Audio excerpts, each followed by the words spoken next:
Before we get into it, like this video, share it with someone who'd find it interesting, and subscribe to the channel. It's what keeps videos like this coming. A funeral wreath arrives at your front door. Then come the live spiders, the cockroaches, and a bloody pig mask. This was not the work of a disgruntled neighbor, but a calculated campaign orchestrated by executives at one of the world's largest e-commerce companies. Ine and David Steiner ran a small newsletter called EcommerceBytes. They were journalists and critics who scrutinized eBay's business practices. To most, their work was just part of the e-commerce ecosystem. But inside eBay, their coverage was viewed as a strategic threat. The company didn't respond with press releases or legal rebuttals.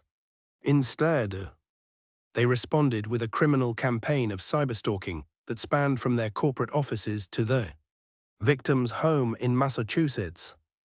This eventually led to a massive legal fallout, resulting in eBay paying a $56 million settlement to resolve the criminal charges brought against them.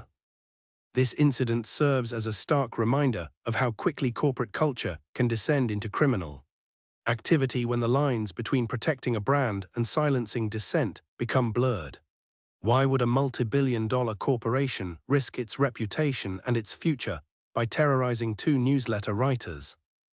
The answer lies in the perverse incentives created by a high-pressure corporate environment. When leadership prioritizes brand perception above all else, internal departments may feel empowered to neutralize any perceived threat by any means necessary.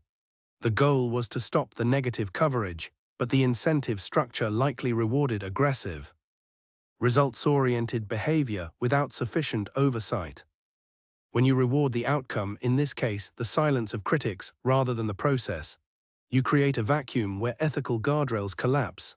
7 former eBay employees were ultimately sentenced to prison for their roles in this, demonstrating that these individuals believed their actions were in line with the company's goals.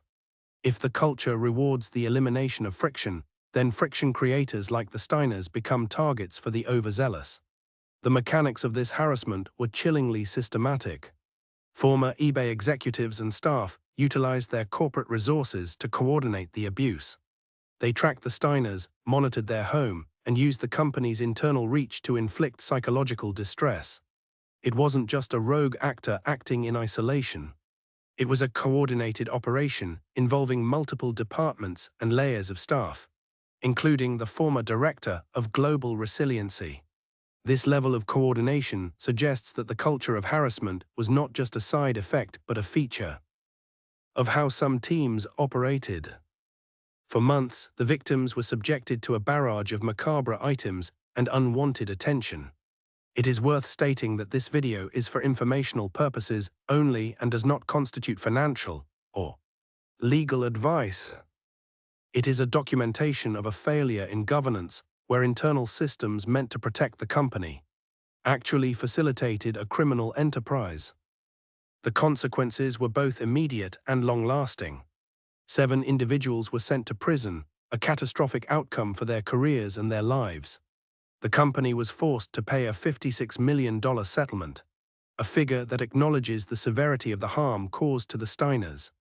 eBay has since publicly stated that the actions of those employees were wrong and reprehensible, and they claim to have implemented significant changes to their culture and compliance programs. However, questions remain. To what extent did senior leadership beyond those convicted have knowledge of or influence over the campaign?